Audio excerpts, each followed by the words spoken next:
Hi guys and welcome back to the channel Deepak Yadav Education. Welcome to the daily current affairs of 31st of January 2023. तो guys आज है तारीख 31 जनवरी 2023 और है Tuesday. आज की तारीख से जितने भी मोस्ट इंपॉर्टेंट करंट अफेयर्स बनेंगे उन सभी करंट अफेयर्स को हम यहाँ पर डिटेल से डिस्कस करेंगे। ये वीडियो सभी एग्जामिनेशन के लिए बहुत ज़्यादा इंपॉर्टेंट होता है, तो चलो शुभारंभ करते हैं। बट आगे बढ़ने से पहले मैं आपको बता दूं, हर रोज़ मॉर्निंग में 5 बजे राइट टाइम ये वीडियो इसी चैनल पर आपको मिल जाता है। तो आज कौन कौन अपने समय पर प्रेजेंट हो चुका है वीडियो के अंदर, इसके बारे में ज़रूर से बताना।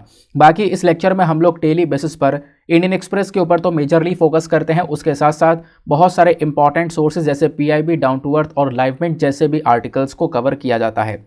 बाकी वीडियो का एंड बिल्कुल मिस मत करना। वीडियो का एंड अगर आप छोड़कर जाते हो तो सबसे बड़ी मिस्टेक करने वाले हो, क्योंकि जितना भी आप पूरा का पूरा लेक्चर में सुनोगे, कवर करोगे, उसको लेकर लास्ट में आपको एक टेस्ट दिया गया है, उस टेस्ट को आपको अटेम्प्ट करना है और जो भी आपका स्कोर आएगा वो नीचे कमेंट सेक्शन में लिखना है, ठीक है ना। डेली बेसिस पर 500-600 लोग उस टेस्ट को अटेम्प्ट करते हैं, आपको भी पार्टिसिपेट करना है उसके अंदर। बाकी अगर आपको इस लेक्चर का पीडीएफ चाहिए तो क्या करना है, टेलीग्राम पर जाना, वहाँ पर दीपक यादव एजुकेशन आगे यूपीएससी लगाकर सर्च बॉक्स में लिख देना, आपको ये वाला चैनल मिलेगा। यहाँ से आप डेली बेसिस पर इस लेक्चर के पीडीएफ को डाउनलोड कर पाओगे। साथ ही साथ में अगर आप मेरे साथ में पर्सनली कनेक्ट करना चाहते हो तो उसके लिए इंस्टाग्राम पे जा सकते हो और वहाँ पर फिर से आपको दीपक यादव एजुकेशन लिखना होगा। 11,000 से ज़्यादा लोग मेरे साथ में ऑलरेडी जुड़ चुके हैं, आप भी मेरे साथ में पर्सनली जुड़ सकते हो। चलो फिर सेशन को स्टार्ट करते हैं। और आगे बढ़ने से पहले मैं आपको एक बात और बता दूं, वीडियो पे जो लाइक का बटन है उसको भी प्रेस कर देना। हमारा एक टारगेट होता है 2K प्लस लाइक्स का, जिसको पूरा करना है आप सभी लोगों ने। जो पहला आर्टिकल है ये एक इंपॉर्टेंट प्लेस को लेकर, और आपको पता है कि जो प्लेसेस हैं उसको लेकर भी हर साल यूपीएससी कहीं ना कहीं प्रीलिम्स के अंदर सवाल पूछ लेता है।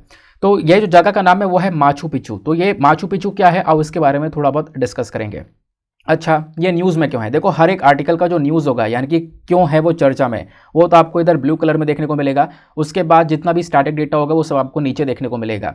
यानी आपको यहाँ पे करंट प्लस स्टैटिक दोनों ही आपस में लिंक करके समझाया जाता है। तो एग्जामिनेशन में अगर इनमें से कोई क्वेश्चन आता है तो आप बिल्कुल भी छोड़कर नहीं आने वाले हो, अगर अच्छे से सुनते हो तो न्यूज़ यहाँ पर क्या है, एक आइकॉनिक टूरिस्ट साइट है। देखो यहाँ पर ना साउथ अमेरिका को जब आप लोग देखोगे तो साउथ अमेरिका का मैप इस प्रकार से है। यहीं पर ब्राज़ील है, अमेजन के जंगल यहीं पर आपको देखने को मिलेंगे, और ब्राज़ील के जस्ट पास में आपको पेरू देश देखने को मिलेगा। जो मैं बाउंड्री ड्रॉ कर रहा हूँ ये पेरू देश की ड्रॉ कर रहा हूँ। तो पेरू में ही यहाँ पर एग्जैक्टली माचू पिचू है। तो माचू पिचू एक टूरिस्ट साइट है, लोग यहाँ पर आज के समय पर घूमने जाते हैं। एक समय पर यहाँ पर एक सभ्यता हुआ करती थी, यहाँ पर कुछ लोग रहा करते थे। यहाँ पर जो सभ्यता हुआ करती थी उसको हम लोग इंका सिविलाइजेशन के नाम से जानते हैं, ठीक है ना। लेकिन आज के समय पर वो पूरी तरह से समाप्त हो चुकी है। बहुत अभी लोग हैं, अभी वैसे ही काफ़ी सारे लोग हैं जो कि उस प्रकार के ट्रेडिशन को फॉलो करते हैं। वो क्या क्या फॉलो करते हैं वो आगे मैं आपको बताऊंगा। तो ये क्या है, एक टूरिस्ट साइट है, लोग यहाँ पे घूमने जाते हैं, यह बात आपको समझ में आई। लेकिन रिसेंटली क्या हुआ, पेरू की सरकार ने इस टूरिस्ट साइट को शट डाउन कर दिया, बंद कर दिया। अब यहाँ पर कोई घूमने नहीं जा सकता क्योंकि रिसेंटली यहाँ पर इसको बंद कर दिया गया है। रीज़न क्या है? रीज़न यहाँ पर यह है कि पेरू के सरकार के खिलाफ में पूरे देश में प्रोटेस्ट चल रहा है, जिसकी वजह से ये काम किया गया। That is why Machu Picchu चर्चा में है। तो आपको पता होना चाहिए माचू पिचू आखिरकार क्या है। सबसे पहली चीज़ यहाँ पर यह है एक 15th सेंचुरी का इंका साइट, यानी 15वीं सेंचुरी को बिलोंग करने वाली आपको ये जगह देखने को मिलेगी। लोकेशन है यहाँ पर पेरू के अंदर भी आप देख पाओगे जो कुज़को है ना, उसके नॉर्थ वेस्टर्न रीजन में देखने को मिलेगा। अगर मैं आपको एग्जैक्टली मैप में इस लोकेशन को दिखाना चाहूँ तो यहाँ पर ये रहा पेरू, और पेरू में आपको जस्ट ये यहाँ पे माचू पिचू देखने को मिलेगा, जो मैं ये सर्कल बना रहा हूँ।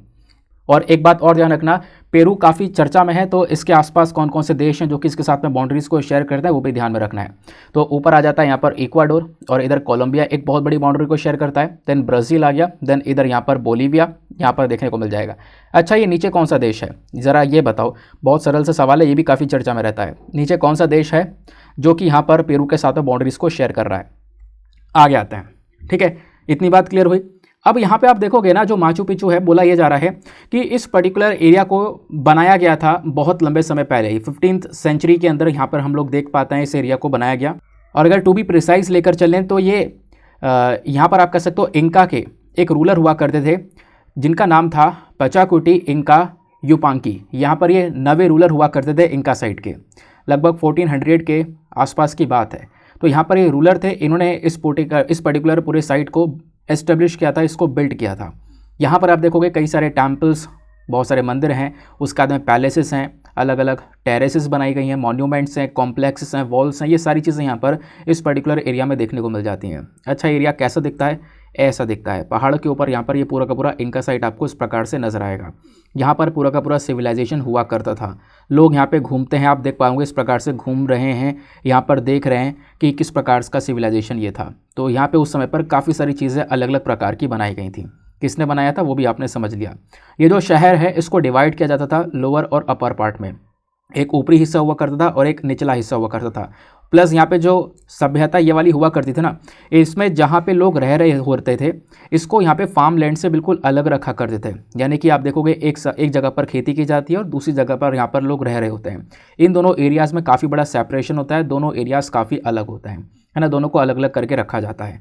माचू पिच्चू को बेसिकली यहाँ पर आप कह सकते हो अबेंडन किया गया, यानी कि ये पूरे के पूरे एरिया को त्याग दिया गया था। कब? जब इंका एम्पायर के ऊपर जीत हासिल कर ली थी स्पेनियर्ड्स ने। जो स्पेनियर्ड्स थे उन्होंने यहाँ पर इस पूरे के पूरे एम्पायर के ऊपर एक जीत हासिल कर ली थी लगभग 16वीं सेंचुरी में। तब से यहाँ पर लोगों ने इसको त्याग दिया। माचू पिच्चू को वापस से रीडिस्कवर किया गया था 1911 में। 1911 मतलब स्पेनियर्ड्स ने जीत लिया था, उसके बाद 1911 में इसको वापस रीडिस्कवर किया गया। एक अमेरिकन एक्सप्लोरर थे, नाम है उनका हिरम बेंगम। तो इन्होंने यहाँ पर इसको वापस से रीडिस्कवर किया, वापस से ढूंढा और इसको हम लोगों ने यूनेस्को वर्ल्ड हेरिटेज साइट में रख रखा है। तो यूनेस्को वर्ल्ड हेरिटेज साइट की कैटेगरी में इसको रखा गया है, ठीक है। तो यूनेस्को वर्ल्ड हेरिटेज साइट में इसको 1983 में रखा गया था। तो ये बात भी ध्यान में रखनी है। बाकी यहाँ पे इंका सिविलाइजेशन पाई जाती थी, यानी इंका सभ्यता थी। तो ये इंका सिविलाइजेशन क्या है, आओ थोड़ा सा हम लोग यहाँ पर देखते हैं। ये जो सिविलाइजेशन, ये पूरी जो सभ्यता है ना, ये लगभग 1400 सी से लेकर 1533 सी के आसपास रहा करती थी। इस एरिया में अपने पीक पर ये सिविलाइजेशन चल रहा था। इवन आप देख पाओगे एक बहुत बड़ा एम्पायर था जो कि अमेरिका के अंदर भी देखने को मिला करता था। उस टाइम का एक बहुत बड़ा एम्पायर ये एस्टेब्लिश हो चुका था जो कि दूर दूर तक फैला हुआ था। जितने भी एम्परर इसको रूल कर रहे थे उनको अरिस्टोक्रेटिक, ब्यूरोक्रेसी, काफ़ी सारी चीज़ों का अलग अलग यहाँ पर सपोर्ट देखने को मिलेगा। यहाँ पे जो लोग रहा करते थे ना, वो काफ़ी ज़्यादा स्किलफुल थे, क्योंकि हमने देखा है कि वहाँ पे जो टेक्नोलॉजी है, आर्किटेक्चर है, वो बहुत ज़्यादा डेवलप था उस समय पर। बहुत ज़्यादा डेवलपमेंट वहाँ पर देखने को मिला है। उनकी जो इकोनॉमी चला करती थी वो एग्रीकल्चर के बेसिस पर, यानी कि खेती बाड़ी ज़्यादा किया करते थे। खेती बाड़ी के बेसिस पर ही उनका पूरा का पूरा जो लिविंग है या फिर अपना लाइवलीहुड है वो यहाँ पर जनरेट किया करते थे। प्लस यहाँ पर इनकी जो लैंग्वेज है वो है क्वेकिया। क्वेकिया यहाँ पर एक लैंग्वेज देखने को मिलती है। ये भाषा ये लोग बोला करते थे। बाकी अभी भी दुनिया में लगभग 8 मिलियन ऐसे लोग हैं जो कि इस भाषा को यूज़ करते हैं, इस भाषा को बोलते हैं, ठीक है। तो ये बात यहाँ पे ध्यान रखना। ये जो है पूरा का पूरा हिस्ट्री मैंने आपको समझा दी है, क्यों है न्यूज़ में, क्या है न्यूज़ में, ये आपको समझा दिया है। एग्जामिनेशन के अंदर डायरेक्टली आपसे प्रश्न बन जाएगा। नेक्स्ट इंपॉर्टेंट आर्टिकल पर आते हैं। इसको आप लोग जीएस पेपर नंबर 3 एनवायरमेंट से लिंक कर पाओगे। यहाँ पे बात की जा रही है हैदरपुर वेटलैंड के बारे में। अब हैदरपुर वेटलैंड काफ़ी चर्चा में आ चुका है। ये हैदरपुर वेटलैंड का ही पिक्चर है। समझता आखिरकार क्या है कारण, न्यूज़ यहाँ पर क्या है। तो पहले हम लोग समझेंगे आखिरकार खबर क्या है। तो हमारी जो यूनियन एनवायरमेंट मिनिस्ट्री है, इन्होंने हाल ही में उत्तर प्रदेश को बोला है, क्योंकि हैदरपुर वेटलैंड उत्तर प्रदेश के अंदर में है, तो इनको बोला है कि देखो आप क्या कर रहे हो, पिछले कुछ समय पर इस पूरे वेटलैंड से काफ़ी सारा पानी निकाला गया, निकालकर गंगा नदी में छोड़ दिया गया। तो ये कहा गया कि भाई इस पानी को निकालो मत इतनी जल्दी, क्योंकि हुआ ये, जब इस पूरे वेटलैंड से पानी को खींच लिया गया, बाहर निकाल दिया गया, इसको सुखा दिया गया, तो इससे हुआ क्या कि यहाँ पर जो अलग अलग देशों से चिड़ियाँ उड़कर आती हैं, दुनिया भर से अलग अलग माइग्रेटरी बर्ड्स यहाँ पर उड़कर आती हैं, बैठती हैं, कुछ समय तक रहती हैं, वो अब की बार नहीं आई हैं, वो अब की बार रुक गई हैं। वो अब की बार यहाँ पे आई भी थी जो भी, वो वापस से चली गई हैं। उसके पीछे का रीज़न क्या, क्योंकि यहाँ पर पानी नहीं था। इस पानी को यहाँ पे ड्रेन कर लिया गया, यहाँ से निकाल लिया गया, इस एरिया को डी वाटर कर दिया गया। तो यहाँ पर यूनियन एनवायरमेंट मिनिस्ट्री ने हाल ही में उत्तर प्रदेश की सरकार से बोला, यूपी से, यहाँ पर यूपी के अंदर यहाँ पर ये बात रखी गई है कि आपको ये चीज़ें तुरंत रोकनी होंगी। और ध्यान रखना है कि जब माइग्रेटरी बर्ड्स जो है ना यहाँ पर ना हो, इस लोकेशन में जब माइग्रेटरी बर्ड्स ना हो तब आप ये काम करो, लेकिन अगर माइग्रेटरी बर्ड्स वहाँ पर हैं तो आप यहाँ से पानी नहीं खींच सकते, क्योंकि यहाँ से आप पानी निकाल लोगे तो माइग्रेटरी बर्ड्स यहाँ पे नहीं आएंगी, वो सब उड़ जाएंगी। और जब यहाँ पे माइग्रेटरी बर्ड्स अगर नहीं है तो कोई बात नहीं, आप अपना काम जो है वो कर सकते हो। इस बात का ध्यान में रखना है। इस वजह से क्या है, ये हैदरपुर वेटलैंड जो है काफ़ी चर्चा में है। आओ थोड़ा इसका बैकग्राउंड डेटा डिस्कस करते हैं, जो कि प्रीलिम्स में आपसे पूछा जाएगा। हैदरपुर वेटलैंड एक ह्यूमन मेड वेटलैंड है, यानी कि इंसानों ने ही यहाँ पर उसको बनाया है। वेटलैंड क्या होता है, एक ऐसा एरिया जहाँ पर पानी इकट्ठा हुआ है ना, रिवर, लेक, कुछ भी हो सकता है। तो यहाँ पर एक ह्यूमन मेड वेटलैंड है जिसको बनाया गया था 1984 में, ठीक है ना। और लोकेशन काफ़ी ज़्यादा इंपॉर्टेंट है। तो ये कहाँ पर है, मुजफ्फरनगर और बिजनौर जो बॉर्डर है ना, इसी बॉर्डर पर यहाँ पर ये वेटलैंड स्थित है उत्तर प्रदेश के अंदर में। और हस्तिनापुर वाइल्ड लाइफ सेंचुरी के बाउंड्रीज के अंदर अंदर ये पूरा का पूरा वेटलैंड आपको देखने को मिल जाएगा। इस वेटलैंड की खास बात यहाँ पर यह है कि यहाँ पे कई सारे एनिमल और कई सारी प्लांट की स्पीशीज़ पाई जाती हैं, है ना। बहुत सारे अलग अलग प्रकार के जानवर, लगभग 30 से ज़्यादा अलग अलग प्रकार की जो पेड़ पौधों की प्रजातियाँ हैं वो देखने को मिलती हैं। 300 से ज़्यादा अलग अलग प्रकार की बर्ड्स पाई जाती हैं, है ना। अलग अलग फ़िश, यानी कि 40 के आसपास यहाँ पे अलग अलग फ़िश की स्पीशीज़ पाई जाती हैं, मछलियों की प्रजातियाँ पाई जाती हैं। तो इस वजह से ये एरिया काफ़ी ज़्यादा इंपॉर्टेंट हो जाता है। दैन उसके बाद में इसको यहाँ पर सपोर्ट मिला हुआ है, आप कह सकते हो अलग अलग जानवरों का सपोर्ट। कैसे मतलब का है कि ये जो पूरा वेटलैंड है ना, यहाँ पर कुछ ऐसी प्रजातियाँ पाई जाती हैं जो कि बहुत खतरे में हैं, ठीक है ना, क्रिटिकली इंडेंजर्ड कैटेगरी में है। जैसे घड़ियाल वाले मगरमच्छ यहाँ पर देखने को मिलते हैं।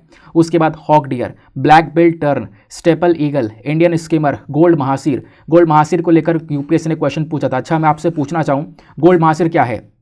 बर्ड है, फिश है, क्या है? बताओ ज़रा नीचे कमेंट सेक्शन में गोल्ड महासीर क्या है। तो ये भी यहाँ पर देखने को मिलती है हैदरपुर वेटलैंड के अंदर में, ठीक है ना। हैदरपुर वेटलैंड को हमने 47th रामसर साइट डिक्लेयर कर दिया इंडिया का साल 2021 में। तो आज से 2 साल पहले ये 47th रामसर साइट बन चुका है भारत का। रामसर साइट आपको पता है, यानी कि इसको एक इंटरनेशनल इंपॉर्टेंस दे दिया गया है। अब यहाँ पर रामसर जो कन्वेंशन है वो इसकी सुरक्षा करेगा। रामसर कन्वेंशन क्या होता है? तो यहाँ पे रामसर कन्वेंशन जो है ना, एक पूरा का पूरा अग्रीमेंट है जिसको लाया गया था। जो ईरान है ना, ईरान के अंदर एक शहर है रामसर, वहाँ पे बैठकर इस कन्वेंशन को, इस पूरे एग्रीमेंट को अडॉप्ट किया गया था 1971 में, और ये 1975 से वर्क कर रहा है। इसमें क्या होता है, दुनिया भर के जो भी वेटलैंड्स है जो काफ़ी खतरे में होते हैं उनको इस लिस्ट में ऐड किया जाता है, उनका ध्यान रखा जाता है, उनकी प्रोटेक्शन दी जाती है। तो इंडिया का ये 47th रामसर साइट है। वैसे अगर क्वेश्चन एक और मैं आपसे पूछूं, भारत के अंदर टोटल कितने रामसर साइट्स हैं, तो ये भी बताना है। आज बहुत सारे क्वेश्चन पूछ रहा हूँ, सीधे सीधे यहाँ पर ये आंसर देते हुए चलना, आपको बहुत हेल्प करेगा, ठीक है। नेक्स्ट इंपॉर्टेंट न्यूज़ आर्टिकल पर आते हैं। अगला आर्टिकल बात करता है मोटर व्हीकल एक्ट ऑफ 1988 के बारे में। तो यह एक्ट काफ़ी चर्चा में है और डिस्कस करेंगे, और आपको पता होगा आर्टिकल के साथ साथ में डायरेक्टली जो एग्जामिनेशन के लिए रेलिवेंट पॉइंट है वही यहाँ पर आपको समझा रहा हूँ। उसके अलावा कुछ भी फालतू की चीज़ हम नहीं कवर कर रहे हैं। तो न्यूज़ क्या है पहले हम इसको समझते हैं। तो दिल्ली हाईकोर्ट ने हाल ही में क्या हुआ है, केंद्र सरकार को 6 महीने का टाइम पीरियड दिया है कि जो मोटर व्हीकल एक्ट है इसके जो नए प्रोविजंस हैं उसको लागू कर दो, है ना, उसको यहाँ पर इम्प्लीमेंट किया जाए। अब इसमें क्या है कि मान लो किसी का रोड एक्सीडेंट हो गया है ना, गाड़ी ठुक गई या कोई रोड एक्सीडेंट हो गया है, तो कोई पीड़ित, तो कोई विक्टिम है, तो उसको कंपनसेशन देने वाला जो प्रोविज़न है वो लागू करने के लिए यहाँ पर दिल्ली हाईकोर्ट बोल रही है कि भैया उसको कंपनसेशन मिलना चाहिए। या फिर कोई हिट एंड रन का केस है, यानी कोई आया ठोक कर भाग गया, लेकिन जो जिसका एक्सीडेंट हुआ है, जो वो विक्टिम है ना, उसको कंपनसेशन मिलना चाहिए। वो बात यहाँ पर कही जा रही है। तो दिल्ली हाईकोर्ट यहाँ पर केंद्र सरकार से कह रही है कि भैया इसको इंप्लीमेंट किया जाए, है ना। आपको यहाँ पर हम 6 महीने का टाइम दे रहे हैं, इसको इन्फोर्स करो, इन प्रोविजंस को लागू करो, ताकि जो विक्टिम्स उनको सपोर्ट मिल सके।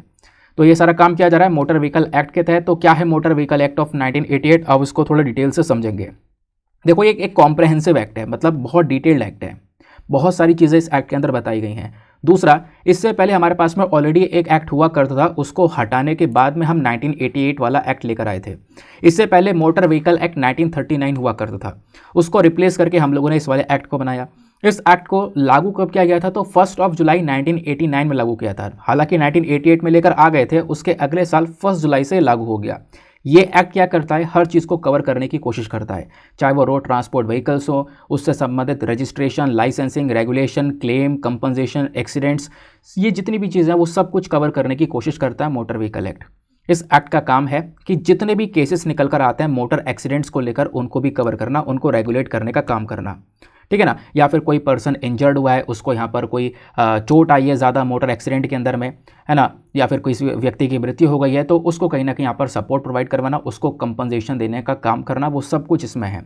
दूसरा, इस एक्ट को हमने अमेंड भी किया था, यानी इसके अंदर कुछ बदलाव किया गया था 2019 और 22 के अंदर में भी, ठीक है। इतनी बात क्लियर हो गई।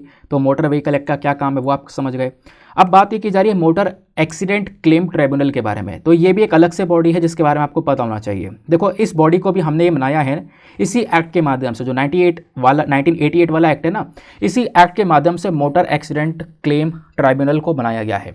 इसको हम लोगों ने बनाया था, खासकर इस ट्राइब्यूनल को बनाया था ताकि जो विक्टिम है, जो पीड़ित है इस एक्सीडेंट से, उसको ज़्यादा जल्दी सपोर्ट दिया जा सके, ज़्यादा जल्दी यहाँ पर वो अपनी प्रॉब्लम से निकल सके, है ना। और उसके लिए यहाँ पर क्या करना होता है, उसे एक क्लेम फाइल करना होता है, और क्लेम फाइल करने के लिए ट्राइब्यूनल को बनाया गया है। यहाँ पर कोई भी टाइम लिमिट नहीं है इसको क्लेम को फाइल करने के लिए। एक्सीडेंट का कोई क्लेम है तो उसको फाइल करने के लिए कोई टाइम लिमिट नहीं, आप आराम से फाइल कर सकते हो। दूसरा, यहाँ पर जो स्टेट गवर्नमेंट है, केंद्र सरकार जो है ना, केंद्र सरकार भी क्या कर सकती है, ये बना सकती है एक या एक से ज़्यादा जो मोटर एक्सीडेंट क्लेम ट्राइब्यूनल से ये बना सकती है। ट्राइब्यूनल जो कि कोर्ट जैसे ही काम करते हैं, बट यहाँ पे कोई मैटर जो है वो कोर्ट ना जाकर ट्राइब्यूनल में इसकी सुनवाई की जाएगी, ठीक है ना। तो स्टेट गवर्नमेंट क्या कर सकती है, एक या एक से ज़्यादा मोटर एक्सीडेंट क्लेम्स ट्राइब्यूनल्स को बना सकती है, क्रिएट कर सकती है, ठीक है। दूसरा, जो हमारे सिविल कोर्ट्स होते हैं, बाकी जो नॉर्मल कोर्ट्स होते हैं, उनके पास में बिल्कुल भी पावर नहीं है ऐसे केसेस को देखने की, ये वाले मैटर्स को देखने की, यानी मोटर एक्सीडेंट वाले मैटर्स को देखने की, ठीक है ना। बाकी मान लो ट्राइब्यूनल में किसी का केस गया, वो यहाँ पर इस केस की देख रहा है, अब मान लो यहाँ पर उसके अगेंस्ट, मतलब कि वो यहाँ पे संतुष्ट नहीं है, उसको आगे बढ़ाना है, आगे सुनवाई करवानी है, तो क्या होगा, तो इस क्राइमिनल क्लेम ट्राइब्यूनल के अगेंस्ट में जो भी अपील होगी, अगर वो वहाँ से संतुष्ट नहीं है तो ऊपर वो हाई कोर्ट के पास में जा सकता है, ठीक है ना। तो आई होप आपको ये बात भी अच्छे से समझ में आ चुकी है, हाई कोर्ट में जाकर वो अपनी इस पर्टिकुलर केस को दिखा सकता है। तो ये हो गया क्लियर, हमारा मोटर व्हीकल एक्ट आपको समझ में आ गया, इसी के बेसिस पर आज का थंबनेल भी लगा हुआ है। नाउ आते हैं अगले इंपॉर्टेंट न्यूज़ आर्टिकल की तरफ। यहाँ पर बात की जा रही है प्रधानमंत्री राष्ट्रीय बाल पुरस्कार के बारे में। पुरस्कार, तो ये क्या है, प्रधानमंत्री राष्ट्रीय बाल पुरस्कार, समझेंगे। न्यूज़ यहाँ पर यह है कि हाल ही में जो हमारी भारत के राष्ट्रपति हैं, इन्होंने यहाँ पर राष्ट्रीय बाल पुरस्कार दिया है, इसकी यहाँ पर अनाउंसमेंट किया है। तो समझेंगे आखिरकार राष्ट्रीय बाल पुरस्कार क्या है, क्योंकि आपसे डायरेक्टली एग्जामिनेशन में इस पुरस्कार के बारे में पूछा जा सकता है। तो ये जो पुरस्कार है ना, प्रधानमंत्री राष्ट्रीय बाल पुरस्कार, इसको हम दो कैटेगरीज के अंदर देते हैं। एक कैटेगरी होती है बाल शक्ति पुरस्कार की। ये अवार्ड हमारी भारत सरकार हर साल देती है कुछ ऐसे बच्चों को जिन्होंने कुछ एक्सेप्शनली अचीवमेंट हासिल किया है, कुछ हटकर यहाँ पर अचीव किया है ज़िंदगी में। खासकर कौन कौन सी फील्ड में, इनोवेशन, कोई यहाँ पर स्कॉलेस्टिक अचीवमेंट हो गया, साइंस, आर्ट्स, स्पोर्ट्स, ब्रेवरी, इन सब चीज़ों के अंदर कोई हटकर काम किया है तो उस बच्चे को यहाँ पर इस पुरस्कार के लिए चुना जाता है। अब बच्चे की एलिजिबिलिटी क्या होनी चाहिए, यानी कि कौन सा बच्चा इस पुरस्कार के लिए एलिजिबल हो पाएगा। तो देखो, वो जो बच्चा है ना, वो एक इंडियन सिटीज़न होना चाहिए, दूसरा इंडिया में रह रहा हो, तीसरा यहाँ पर जो एज है वो 15 से 18 साल की होनी चाहिए। 15 से 18 साल का बच्चा है तो यहाँ पर इसको ये एलिजिबल है इस पुरस्कार के लिए। अवार्ड की बात करेंगे तो ये जो अवार्ड है, इसमें एक मेडल मिलता है, मेडल के साथ साथ यहाँ पर प्राइज़ मिलता है, लगभग 1 लाख रुपए का प्राइज़ मिलेगा, बुक वाउचर मिलेगा, उसके बाद में एक सर्टिफिकेट वगैरह प्रोवाइड करवाया जाता है। इस अवार्ड की जो शुरुआत है वो कब की गई थी, इस अवार्ड को स्टार्ट किया गया था 1996 में, लेकिन उस समय पर ये प्रधानमंत्री बाल पुरस्कार के नाम से नहीं जाना जाता था। तो उस समय पर किस नाम से जानते थे इसको, तो national child award for exceptional achievement के नाम से जानते थे। बाद में हम लोगों ने इसका नाम 2018 में बदल दिया, बाल शक्ति पुरस्कार कर दिया, तब से हम यहाँ पर इसको बाल शक्ति पुरस्कार के नाम से जानते हैं। आई होप आपको ये बात भी क्लियर हो गई, ठीक है। तो ये तो मैंने आपको बताया कि इसी पुरस्कार के दो कैटेगरी हैं। एक कैटेगरी तो आपको समझ में आ गया, बाल शक्ति पुरस्कार। उसके बाद एक दूसरी जो कैटेगरी है वो है हमारी कौन सी, बाल कल्याण पुरस्कार। तो ये जो है ना, बाल कल्याण पुरस्कार, नाम से पता चल रहा है अब ये कोई किसी बच्चे को तो नहीं दिया जा रहा है, लेकिन बच्चे को भी देते हैं एक इंडिविजुअल या फिर एक इंस्टीट्यूशन, या फिर मान लो कोई एक इंडिविजुअल पर्सन है या कोई इंस्टीट्यूशन है, पूरा का पूरा ग्रुप है ना। तो अगर वो यहाँ पर बच्चे के कल्याण के लिए काम कर रहे हैं, बच्चे को सपोर्ट कर रहे हैं, बच्चे के डेवलपमेंट के ऊपर काम किया है, बच्चे को प्रोटेक्शन प्रोवाइड करवाई है, उसके कल्याण के लिए काम किया है, तो उस लिए इस इंस्टीट्यूशन को अवार्ड दिया जाता है, या फिर एक पर्टिकुलर इंडिविजुअल को अवार्ड दिया जाता है अगर वो बच्चे का अच्छे से डेवलपमेंट करता है तो, ठीक है ना। ये बात आपको क्लियर हो गई। यहाँ पे अगेन जो बच्चा है वो बेसिकली इंडियन हो, और जो इंस्टीट्यूशन है वो भी यहाँ पर इंडिया के अंदर हो, इंडियन सिटीज़न हो, वही लोग यहाँ पर एलिजिबल हो पाएंगे। ये जो इंस्टीट्यूशन है ना, ऐसा ना हो कि इंस्टीट्यूशन को सरकार सपोर्ट कर रही हो, सरकार पैसा दे रही हो, ठीक है ना। सरकार थोड़ा बहुत सपोर्ट कर सकती है, लेकिन ऐसा ना हो कि पूरा का पूरा सरकार से सपोर्ट मिल रहा है तो वो इंस्टीट्यूशन इसके लिए एलिजिबल नहीं है, ये आपको ध्यान में रखना है। और ऐसा इंस्टीट्यूशन होना चाहिए जो कि पिछले 10 सालों से ये काम कर रहा हो, बच्चों के कल्याण के लिए काम कर रहा हो, बच्चे के वेलफेयर के लिए काम कर रहा हो लगातार। तो वैसे इंस्टीट्यूशंस को यहाँ पर चुना जाता है इस अवार्ड के लिए। और इस अवार्ड में कोई मान लो इंडिविजुअल है या इंस्टीट्यूशन है तो उनको यहाँ पर कैश प्राइज़ मिलता है 1 लाख रुपये और 5 लाख रुपये का। एक इंस्टीट्यूशन है तो उसको 5 लाख रुपये का प्राइज़ मिलेगा, एक इंडिविजुअल अगर बच्चे का कल्याण कर रहा है तो यहाँ पर उसको 1 लाख रुपये का प्राइज़ मिलेगा। और इन अवार्ड को भी यहाँ पर हमने स्टार्ट किया था 1979 में। उस समय पर इसका नाम था national child welfare award, but यहाँ पे 2018 में इसका नाम भी बदल दिया गया है, बाल कल्याण पुरस्कार यहाँ पर नाम रख दिया गया है, ठीक है ना। तो ये अवार्ड्स के बारे में आपको बात क्लियर हो गई। नेक्स्ट इंपॉर्टेंट आर्टिकल पर आते हैं। यहाँ पर बात की जा रही है प्लैनेट परेड के बारे में। तो प्लैनेट परेड क्या है, एक नया कॉन्सेप्ट है। बहुत छोटा सा आर्टिकल था, बहुत मतलब इतना ही है बस खाली इस आर्टिकल में, लेकिन मैंने सोचा यार कहीं एग्जाम में क्वेश्चन ना बन जाए तो इसके बारे में एक छोटा सा आइडिया हो जाएगा तो क्या फ़र्क पड़ता है ना। तो न्यूज़ क्या है पहले हम इसको समझते हैं। हाल ही में क्या होता है कि पिछले लगभग आप कह सकते हो कि पिछले कुछ रातों में ये देखने को मिला, जो वीनस और सैटर्न है, कौन कौन से प्लैनेट वीनस और सैटर्न, ये दोनों साथ में देखने को मिले हैं आसमान के अंदर में। यानी रात के समय पर आप देखोगे स्काई में, यानी आसमान में देखोगे तो दो प्लैनेट आपस में मतलब आसपास देखने को मिले हैं, हमारी पृथ्वी के बिल्कुल जस्ट पास में देखने को मिले हैं, ठीक है ना। अब जब पास्ट में देखने को मिले हैं तो इसी कॉन्सेप्ट को हम लोग प्लैनेट परेड बोलते हैं। तो प्लैनेट परेड क्या होता है मैं आपको थोड़ा डिटेल से लेकर चलता हूँ। देखो ये एक ऐसा फिनोमेना है जहाँ पर जो प्लैनेट्स होते हैं, हमारे जो ग्रह होते हैं ना, वो सब थोड़े से विजिबल हो जाते हैं, हम पृथ्वी से उनको देख सकते हैं।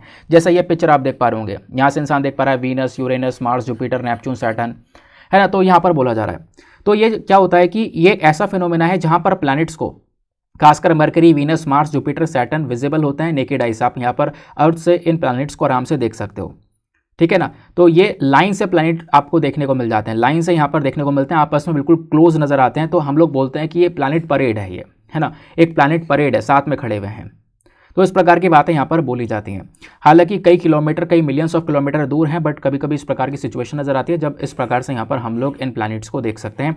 ऐसी बात यहाँ बताई गई। तो बस खाली कॉन्सेप्ट ध्यान रखना, आपसे क्वेश्चन बन जाए प्लैनेट परेड क्या है तो आपको पता होना चाहिए कि ये प्लैनेट्स कौन कौन से planet, mercury, Venus, Mars, Jupiter, Saturn जब पास में आते हैं, इनको हम पृथ्वी से ऐसे ही देख सकते हैं, नेकेड आई से देख सकते हैं, तो उसको हम लोग प्लैनेट परेड बोलते हैं। ठीक है, नेक्स्ट इंपॉर्टेंट न्यूज आर्टिकल पर आते हैं। यहाँ पर बात की जा रही है येलो बैंड डिजीज के बारे में। अब येलो बैंड डिजीज रिसेंटली काफ़ी चर्चा में था। अब समझेंगे हम लोग यहाँ पर कि आखिरकार येलो बैंड डिजीज है क्या। होता क्या है कि हाल ही में जो हमारे साइंटिस्ट हैं, इन्होंने ये देखा थाईलैंड में, थाईलैंड जो कि एक देश है, यहाँ के इसके ईस्टर्न एरिया में जो कोरल्स पाए जाते हैं, आपको पता है ना समुद्र के अंदर इस प्रकार से कोरल्स पाई जाती हैं, ये येलो बैंड का शिकार बन चुकी हैं। इनके ऊपर येलो बैंड वाली जो बीमारी है ना वो लिपट चुकी है, और इस बीमारी की वजह से ये कोरल्स मरती जा रही हैं। तो ये थाईलैंड के अंदर पता लगाया गया, जिसकी वजह से येलो बैंड डिजीज़ काफ़ी चर्चा में है। अब देखो जैसा कोरल्स होती है ना, ये खूबसूरत सी दिखाई पड़ती है समुद्र के अंदर में, लेकिन जब आप देखोगे येलो बैंड डिजीज़ इसके ऊपर चढ़ जाती है तो इस प्रकार से यहाँ पर ये येलो कलर का जो डिजीज़ है ये इसको हो गया है, और इस डिजीज़ की वजह से ये पूरा कोरल्स खत्म हो जाता है, मर जाता है। तो क्या है येलो बैंड डिजीज़, इसी को हम समझेंगे। येलो बैंड डिजीज़ का अगर हम लोग बात करें तो उसके कलर के ऊपर नाम रखा गया क्योंकि ये येलो कलर का है। दूसरा यहाँ पर ये क्या करता है, कोरल्स को डिस्ट्रॉय करने का काम करता है। और ये बीमारी ऐसा ही कोई नहीं है, आज से 10 साल पहले यहाँ पर इसके बारे में, मतलब 10 साल पहले इसके बारे में पता था हमें, बट इतना डैमेज नहीं क्या करती थी। बट अभी के समय पर थाईलैंड में जो देखने को मिल रहा है वो थोड़ा सा चिंताजनक है। दूसरा चिंताजनक इसलिए भी क्योंकि इसका कोई सोल्यूशन नहीं है, इस बीमारी का कोई सोल्यूशन नहीं है ना। जैसे कोरल ब्लीचिंग होती है, वहाँ पर कोरल खत्म हो जाती है ना, कोरल रिस्टोर नहीं हो पाती, वैसे ही आपको यहाँ पर इस येलो बैंड डिजीज़ में भी देखने को मिलेगा। साइंटिस्ट ने ये देखा है कि ये येलो बैंड डिजीज़ होता कैसे है। कभी कभी ओवर फिशिंग कर लेना, मछलियों को ज़्यादा पकड़ लेना, या बहुत ज़्यादा पोल्यूशन हो जाना, या पानी का टेम्परेचर बढ़ जाना। कहोगे पानी का टेम्परेचर कैसे बढ़ रहा है, समुद्र का टेम्परेचर बढ़ जाता है जब आप कह सकते हो क्लाइमेट चेंज देखने को मिलेगा। नहीं, धीरे धीरे जब टेम्परेचर बढ़ने लगता है ना, तापमान बढ़ता रहता है, तो समुद्र का जो टेम्परेचर है वो भी इंक्रीज़ होगा। तो इसकी चक्कर में कहीं ना कहीं जो येलो बैंड डिजीज़ है इसका शिकार बन जाते हैं ये कोरल रीफ्स। ऐसे यहाँ पर बातें साइंटिस्ट ने बताई हैं। ठीक है, तो येलो बैंड डिजीज़ आपसे पूछा जाए कौन सी जीव को अफेक्ट करता है तो बता देना कोरल्स को अफेक्ट करने वाली यहाँ पर एक बीमारी है। ठीक है, एक और न्यूज़ आर्टिकल पर आते हैं। तो आज छोटे छोटे आर्टिकल से एक आर्टिकल है, ये बात करता है ग्रोनिंगन गैस फील्ड के बारे में। ये जो गैस फील्ड आपको दिख रही है ना, ये ग्रोनिंगन गैस फील्ड है। ये कहाँ पर है, नेदरलैंड के अंदर में। कहाँ पर, नेदरलैंड एक देश है, वहाँ पर आपको देखने को मिलेगा, यूरोपियन कंट्री है। तो नेदरलैंड आपको यहाँ पर ये देखने को मिल रहा है। तो हाल ही में क्या हुआ है कि नेदरलैंड ने मांग ये की है कि हम लोग क्या करेंगे, इस यूरोप के सबसे बड़े गैस फील्ड को बंद कर देंगे। इस साल यहाँ पर इसको बंद कर दिया जाएगा, शट डाउन कर दिया जाएगा। इसकी मांग की जा रही है क्योंकि काफ़ी सारे सेफ्टी कंसर्न्स है, भूकंप वगैरह की वजह से सब कुछ हिल चुका है। तो कहीं ना कहीं आने वाले समय पर एक विस्फोट हो सकता है ना। भोपाल गैस ट्रेजेडी आपने देखी थी। तो कहीं ना कहीं सेफ्टी कंसर्न्स की वजह से इसको बंद करने की मांग की जा रही है, इस वजह से गैस फील्ड चर्चा में है। तो आपसे डायरेक्टली सवाल बन सकता है ये गैस फील्ड कहाँ पर है, कौन से देश में है, तो बता देना नेदरलैंड के अंदर में है। तो नेदरलैंड देश का लोकेशन देखें तो पहले तो हम लोग देखते हैं वर्ल्ड मैप को। यहाँ पर आपको वर्ल्ड मैप देखने को मिलेगा, ये है हमारा महान भारत। इधर यहाँ पर आपको ऊपर जस्ट यूरोप में नेदरलैंड देखने को मिलेगा। ठीक है ना। अब इसी नेदरलैंड को, यहाँ पर आपको नेदरलैंड दिख रहा होगा, ठीक है ना, इसी को जूम करके यहाँ पे दिखाया गया है। अब नेदरलैंड के आसपास कौन कौन से देश हैं, तो इसके नीचे आपको बेल्जियम देखने को मिल जाएगा, यहाँ पर आपको जर्मनी देखने को मिल जाएगा, और इधर यहाँ पर आपको इसके बराबर में नॉर्थ सी देखने को मिल जाएगा। ठीक है, ये रहा नेदरलैंड। ये आपको यहाँ पर सारी चीज़ें क्लियर हो चुकी होंगी। ये कैपिटल इसका एम्स्टर्डम ये रहा, और गोरेंजन कहाँ पर है, ये जस्ट ऊपर यहाँ पर ये जो डॉट है ना, यही एरिया, यहीं पर ये गैस फील्ड है जिसको बंद करने की मांग की गई है। तो ये जो गैस फील्ड है बिल्कुल नेचुरल गैस फील्ड आपको ये देखने को मिलती है नेदरलैंड के नॉर्थ ईस्टर्न हिस्से में देखने को मिल जाती है यहाँ पर, और एक पूरे यूरोप के अंदर में सबसे बड़े साइज़ का नेचुरल गैस है। ये नेचुरल गैस फील्ड है सबसे बड़े साइज़ का। हालांकि यहाँ पर बोला जा रहा है कि ये स्टार्ट हुआ था 1963 में। 1963 से यहाँ पर ये काम करता हुआ नज़र आ रहा है। 1980 से लगातार इस एरिया ने बहुत सारे भूकंप के झटके महसूस करे हैं। बहुत सारे अर्थक्वेक महसूस करे हैं, जिससे ज़्यादा कुछ इस गैस फील्ड पर असर तो नहीं हुआ है, लेकिन आसपास की जो लोकल बिल्डिंग्स हैं वहाँ पर क्रैक्स वगैरह बन चुके हैं।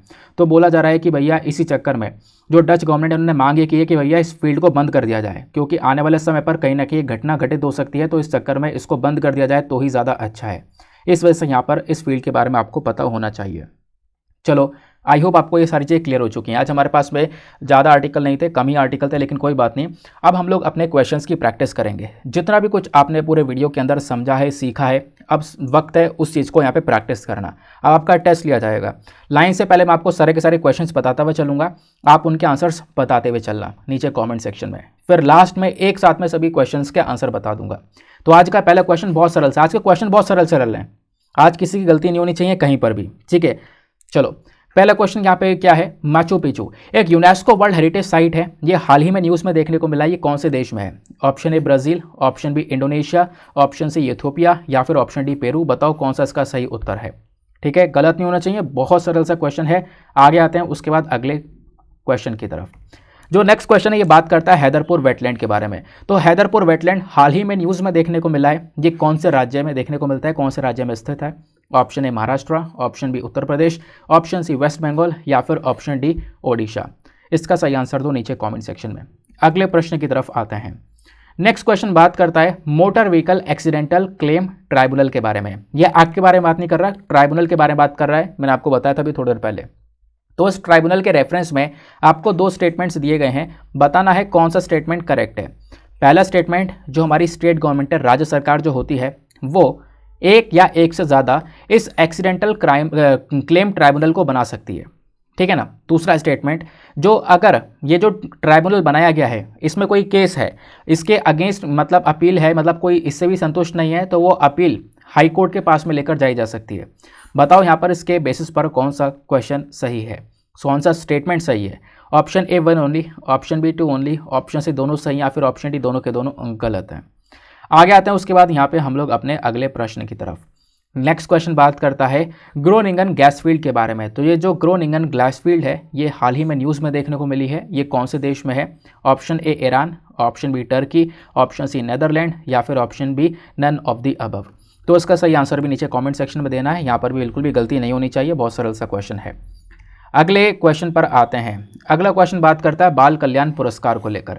तो बाल कल्याण पुरस्कार के रेफरेंस में आपको फिर से दो स्टेटमेंट्स दिए गए हैं, बताना है कौन सा स्टेटमेंट सही है। पहला स्टेटमेंट, यह जो पुरस्कार है इसकी शुरुआत की गई थी 1979 में, लेकिन तब इसका नाम ये नाम ना होकर नेशनल चाइल्ड वेलफेयर अवार्ड हुआ करता था।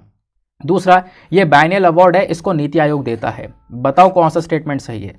Option A 1 only, option B 2 only, option C दोनों सही या फिर ऑप्शन डी दोनों के दोनों गलत हैं। आगे आते हैं उसके बाद अगले क्वेश्चन की तरफ। अगला क्वेश्चन बात करता है येलो बैंड डिजीज़ के बारे में। तो जो येलो बैंड डिजीज़ है ये हाल ही में न्यूज़ में देखने को मिली है, ये किस चीज़ से रिलेटेड है? कोरल से रिलेटेड है या ह्यूमन स्किन से रिलेटेड है या ट्रॉपिकल रेन फॉरेस्ट से रिलेटेड है या इनमें से कोई नहीं? बताओ किस चीज़ से संबंधित ये बीमारी देखने को मिल जाती है। आगे आते हैं उसके बाद यहाँ पर अगले क्वेश्चन की तरफ। बस क्वेश्चन हमारे पास में इतने ही थे, जो आर्टिकल थे उतने क्वेश्चन हो गए। अब बताना अपना स्कोर कि नीचे कमेंट सेक्शन में आपका स्कोर कितना आया है, ठीक है ना। चलो अब हम लोग डिस्कस करते हैं अपने आंसर्स को। सबसे पहले हम आखिरी क्वेश्चन से देखना स्टार्ट करेंगे सारे के सारे आंसर्स को। तो क्वेश्चन क्या था? Yellow band disease. अभी मैंने आपको समझाया है या आपको पिक्चर से देख के पता चल रहा होगा। येलो बैंड डिजीज़ जो हाल ही में न्यूज़ में देखने को मिली है, किस चीज़ से रिलेटेड है? तो उसका सही उत्तर है ऑप्शन ए कोरल्स। कोरल से संबंधित ये देखने को मिलती है। फिर उसके बाद में आपसे एक क्वेश्चन पूछा गया था बाल कल्याण पुरस्कार को लेकर। तो बाल कल्याण पुरस्कार को लेकर जो दो स्टेटमेंट्स दिए गए इनमें से कौन सा सही है?